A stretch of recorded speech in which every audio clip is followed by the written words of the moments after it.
I look in and it's just like filled, and I'm like, wow.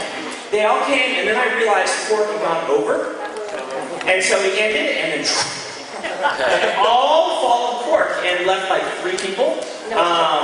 So I'm glad to actually see a bunch of you here. What I'm probably going to do is I am going to do a short reading for you.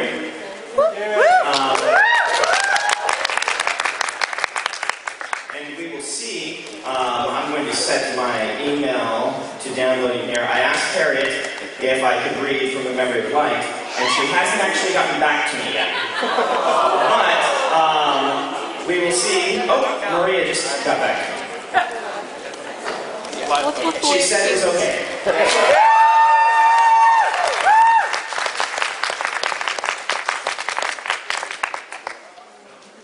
But, oh yeah. I will need to have my laptop for that. So, to forestall questions, what is the status of the Wheel of Time?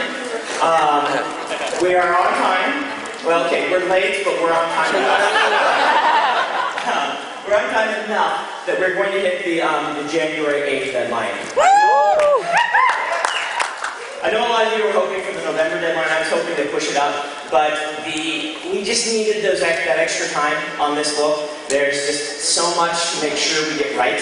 We don't get another chance at this, right? Like in Powers of Midnight or Gathering Storm, if we forgot something that was in Jim's in the notes or something like that, he'd be like, well, we can work it in. We can't do that anymore. This is the end. This is the last book. It will not be split, and it will not be late. It's here, January 8th. Woo!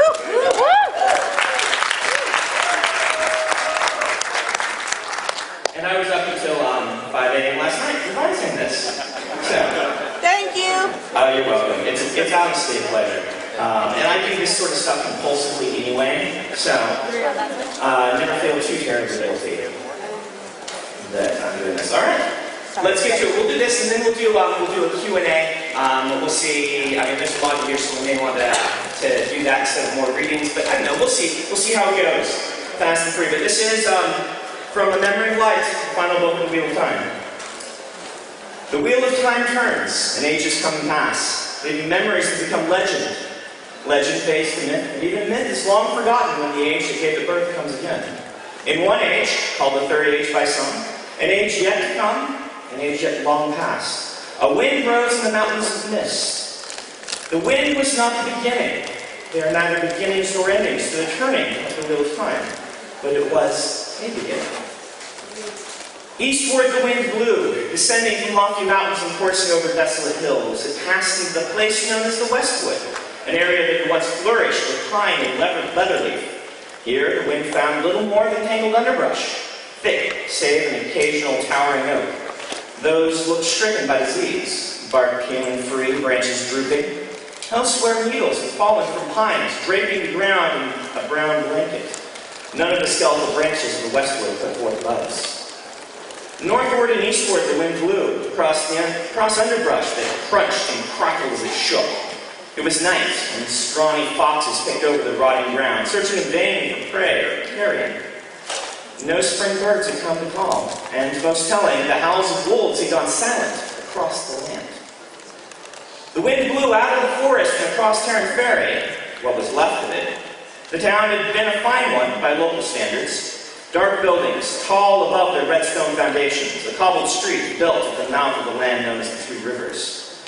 The smoke had long since stopped rising from burned buildings, but there was little left of the town to rebuild. Feral dogs hunted through the rubble for meat. They looked up as the wind passed, their eyes hungry. The wind crossed the river eastward. Here, clusters of refugees carrying torches walked the long road from Barrelon to Whitebridge despite the late hour. They were sorry groups. With heads bowed, shoulders huddled, some bore the coppery skin of Damani. Their work clothing displayed the hardships of crossing the mountains with little in the way of supplies. Others came from farther off, Carabonics with haunted eyes and dirty veils, farmers and their wives from northern Gildon. All had heard the rumors that in Andor there was food, in Andor there was hope. But so far they had yet to find either. Eastward the wind blew along the river that wove between farms without crops, grasslands without grass, orchards without fruit, abandoned villages, trees like bones with the flesh picked free. Ravens often clustered in their branches, Starveling rabbits and sometimes larger game picked through the dead grass underneath. Above it all, the omnipresent clouds pressed down upon the land. Sometimes that cloud cover made it impossible to tell if it was day or night. As the wind approached the grand city of Camelin, it turned northward, away from the burning city. Orange, red, and violet spewing black smoke. Orange and red, violet, spewing black smoke toward the hungry clouds above. War had come to Andor in the still of the night. The approaching refugees would soon discover that they had been marching toward danger. It was not surprising. Danger was in all directions. The only way to avoid walking toward it would be to stand still. As the wind blew northward, it passed people sitting beside roads, alone or in small groups, staring with eyes of hopelessness. Some lay as they hungered, looking up at those rumbling, boiling clouds. Other people trudged onward, toward what they knew not, the last battle, to the north, whatever that meant. The last battle was not hope, the last battle was death, but it was a place to be, a place to go. In the evening dimness, the wind reached a large gathering far north of Camelin. This wide field broke the forest-patched landscape, but it was overgrown with tents like fungi on a decaying log. Tens of thousands of soldiers waited beside campfires and were quickly denuding the area of timber. The wind blew among them, whipping smoke from fires in the faces of soldiers. The people here didn't display the same sense of hopelessness as the refugees, but there was a dread to them. They could see the sickened land. They could feel the clouds above. They knew. The world was dying. The soldiers stared at flames, watching the wood be consumed. Ember by ember, what had once been alive had instead turned to dust. A company of men inspected armor that had begun to rust despite being well-oiled. A group of white-robed Aiel gathered water, former warriors who refused to take up weapons again, despite their tow having been served. A cluster of frightened servants, sure that tomorrow would bring war between the White Tower and the Dragon Reborn, organized stores beneath tents shaken by the wind. Men and women whispered the truth into the night. The end is come. The end is come. All will fail. The end is come. Laughter broke the air. Warm light spilled from a large tent at the center of the camp, bursting around the tent flap and from beneath the sides. Inside that tent, Rand al'Thor, the Dragon Reborn, laughed, head thrown back. "So what did you do?" Rand asked when his laughter subsided. He poured himself a cup of red wine, the other one for Perrin, who blushed at the question. "He's become harder," Rand thought, but somehow he hasn't lost that innocence of his, not completely. To Rand, that was a marvelous thing, a wonder, like a pearl being discovered in a trout. Perrin was strong, but his strength hadn't broken him. "Well," Perrin said, "you know how Merrin is. She somehow manages to look even said as if you were a child in need of mothering. Finding Fail and you lying there on the floor like two fool youths. Well, I think she was torn between laughing at us and sending us to the kitchen to scrub dishes, separately, to keep us out of trouble."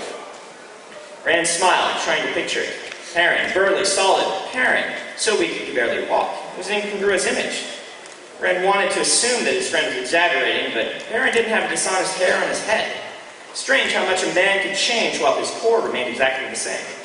"Anyway," Perrin said, after taking a drink of wine, "Fael picked me up off the floor and set me on my horse, and the two of us pranced about looking important. I didn't do much, Rand. The fighting was accomplished by the others. I'd have had trouble lifting a cup to my lips." He stopped, his golden eyes growing distant. You should be proud of them, Rand. Without Daniel, your father and Matt's father, without all of them, I wouldn't have managed half what I did. No, not a tenth. "I believe it." Rand regarded his wine. Lews Therin had loved wine. A part of Rand, that distant part, the memories of the man that he had been, was displeased by the poor vintage. Few grapes in the current world can match the favorite wines of the Age of Legends. He took a small drink and then set the wine aside.